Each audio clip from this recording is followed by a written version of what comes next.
कोई नहीं बताएगा ये सच्चाई, क्योंकि ये सच्चाई थोड़ी सी कड़वी है। लेकिन आज मुझे यही कड़वी सच्चाई बतानी है। दवा कड़वी है लेकिन पिलानी है, क्योंकि अगर आज इस कड़वे सच को समझ जाओगे तो जिंदगी में स्वार्थी लोगों की वजह से कभी नहीं पछताओगे, कभी नहीं। चलिए एक छोटा सा किस्सा सुनाता हूं। दवा थोड़ी कड़वी है, इसीलिए एक मीठे से किस्से में इसे घोल के पिलाता हूं। एक छोटी सी मछली ने अपनी माँ से पूछा कि हम पानी में क्यों रहते हैं, जमीन पर क्यों नहीं रहते। उसकी माँ बोली, हम फिश हैं इसलिए पानी में रहते हैं, जमीन पर तो सब सेल्फिश रहते हैं। दोस्तों, कहने को तो ये एक छोटा सा किस्सा है, लेकिन हमारी जिंदगी की कड़वी सच्चाइयों का ही ये एक हिस्सा है। जी हाँ, हम माने या ना माने, इस दुनिया में ज्यादातर लोग मतलबी, या इस दुनिया में ज्यादातर लोग मतलबी और सेल्फिश हैं। बातें मीठी और पर अंदर विष है। लेकिन मेरी आधी बातें सुनकर अभी कोई मतलब मत निकालना। कहना सिर्फ इतना है कि सबसे पहले खुद को फिर दूसरों को संभालना है।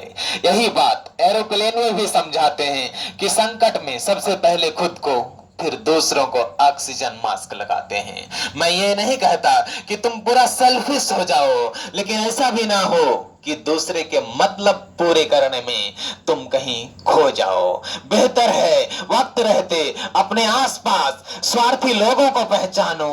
हर बार दिल की नहीं, कभी कभी दिमाग की भी मानो। ये जान लो, दिन अगर अच्छे हैं तो लोग आपकी खूबियां बताएंगे, दिन बुरे हैं तो आपकी कमियां गिनवाएंगे। मतलब होगा तो रिश्ते बनाएंगे, और नहीं है मतलब और चाहिए मदद आपको तो यही लोग खुद की केवल मजबूरियां गिनवाएंगे। अब आज क्लियर नहीं है भाई, ये बोलकर नोट रिचेबल हो जाएंगे। इस दुनिया में ज्यादातर लोग मतलबी, रिश्ते मतलबी, फिक्र मतलबी, जिक्र मतलबी, भक्त मतलबी, भक्ति मतलबी, रक्त से रक्त के रिश्ते भी मतलबी। लेकिन मतलबी या स्वार्थी होने में कोई बुराई भी नहीं है। जिस प्रकार खुद की ईमानदारी को बचाने के लिए बेईमानी के सारे पैंतरे पता होने जरूरी है, उसी प्रकार स्वार्थी लोगों से अपनी ऊर्जा और समय बर्बाद होने से बचाने के लिए खुद का स्वार्थी होना भी बेहद जरूरी है।